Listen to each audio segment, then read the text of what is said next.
அகல் விளக்கு ஏற்றுவதன் உண்மையான அர்த்தம் என்ன? அந்த சொக்கப்பனை கொளுத்துவதன் ரகசியம் என்ன?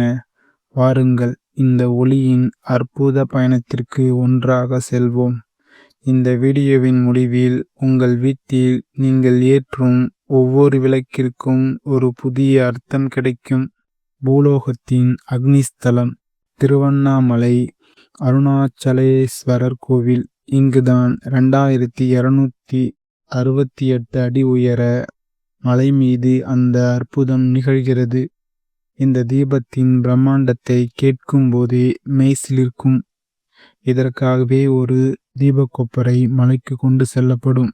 யோசித்து பாருங்கள், சுமார் 1000 மீட்டர் திரி, 3500 கிலோ நெய்.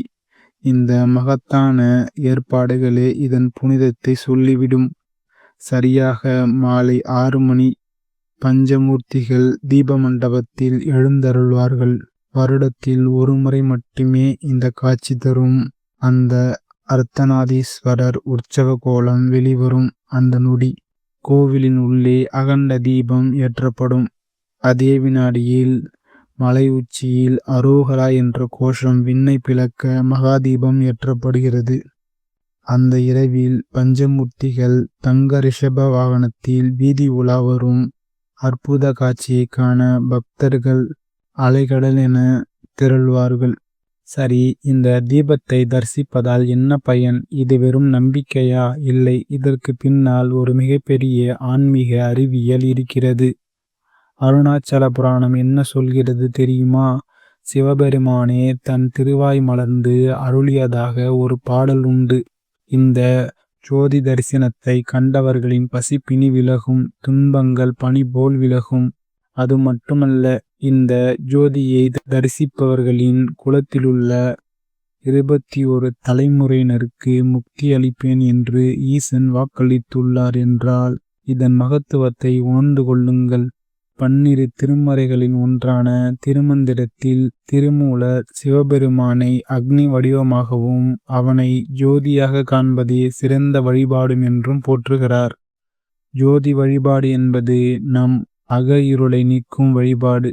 கார்த்திகை தீபம் சைவர்களுக்கு மட்டுமல்ல, வைணவர்களுக்கும் முக்கியமான திருநாள். கார்த்திகை தீபத்தன்று நடைபெறும் மிக முக்கியமான, அதே சமயம் பலருக்கும் காரணம் தெரியாத ஒரு சடங்கு, சொக்கப்பனை கொளுத்துதல். ஏன் பனைமரத்தை வெட்டி இப்படி கூம்பு போல கட்டி கொளுத்துகிறார்கள்? சிவாலயங்களில் கோபுர உச்சியில் ஏற்றிய தீபச்சுடரை கொண்டே இந்த சொக்கப்பனையை கொளுத்துவார்கள்.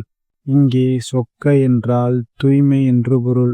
அக்னியில் எதை போட்டாலும் அது எப்படி தூய்மையாகிறதோ அதேபோல அந்த எரிகின்ற சொக்கப்பனையை அக்னிமய லிங்கமாக, தூய்மையான இறைவனாகவே பக்தர்கள் வணங்குகிறார்கள். இதுவே வைணவத்தில் ஒரு சுவாரஸ்யமான கதையோடு தொடர்புபடுத்தப்படுகிறது. மகாபலி சக்கரவர்த்தி செய்த யாகம் வாமன அவதாரத்தால் தடைப்பட்டது. ஒரு யாகம் பாதியில் நிற்கக்கூடாது என்பதால் கார்த்திகை தீபத்தன்று சொக்கப்பனையை கொளுத்துவதன் மூலம் மகாவிஷ்ணுவின் முன்னிலையில் அந்த யாகம் பூர்த்தியாவதாக ஒரு ஐதீகம் உண்டு. இந்த சொக்கப்பனை எரிந்த பின் கிடைக்கும் கரியை திருநீராக பூசினால் உடல் நோய்கள் நீங்கும் என்றும், வயல்களில் தூவினால் விளைச்சல் அமோகமாக இருக்கும் என்றும் மக்கள் நம்புகிறார்கள். இது நம்பிக்கையும் அறிவியலும் கலந்த ஒரு வாழ்வியல் முறை. மலையில் ஏற்றினால் மகாதீபம், மனதார வீட்டில் ஏற்றினால் அது அகல் விளக்கு. ஏன் குறிப்பாக மண்ணால் செய்த விளக்கை ஏற்றுகிறோம்? ஏன் அதற்கு அகல் விளக்கு என்று பெயர்? ஒரு விளக்கு 3 வேலைகளை செய்கிறது. தன்னை காட்டும், நம்மை காட்டும், நம்மை சுற்றி உள்ளவற்றை காட்டும். அனைத்தையும் விளக்குவதால் தான் அது விளக்கு. இந்த விளக்கை ஏற்றுவதன் மூலம் நம் மனதில் உள்ள இருட்டு, மாயை, கவலைகள் போன்றவை அகல்கின்றன. இருள் நீக்கி துன்பத்தை அகல செய்வதால் தான் இது அகல் விளக்கு. இறைவனை வணங்கி ஒரு விளக்கேற்றி வைத்தால் எப்பேற்பட்ட துன்பங்களும் விலகி நல்ல வெளிச்சம் மனதிற்கு கிடைக்கும் என்பதே இதன் எளிய தத்துவம். இந்த நன்னாளில் விரதமிருந்து அவல் பொரி, நெல் பொரி, வெள்ள அடை, கார வடை என நிவேதனம் செய்து படையுங்கள். தீபம் என்பது வெறும் சடங்கல்ல, அது ஒரு நம்பிக்கை. நம் மனதிற்கு ஒரு நல்ல வெளிச்சத்தை தரும் சக்தி. இந்த கார்த்திகை தீபத்தன்று எல்லா உயிர்களும் இன்புற்று இருக்கவும், துன்பம் எனும் இருள் அகலவும், நம் வாழ்வில் புது வழி பிறக்கவும் நாமும் ஒரு தீபம் ஏற்றுவோம்.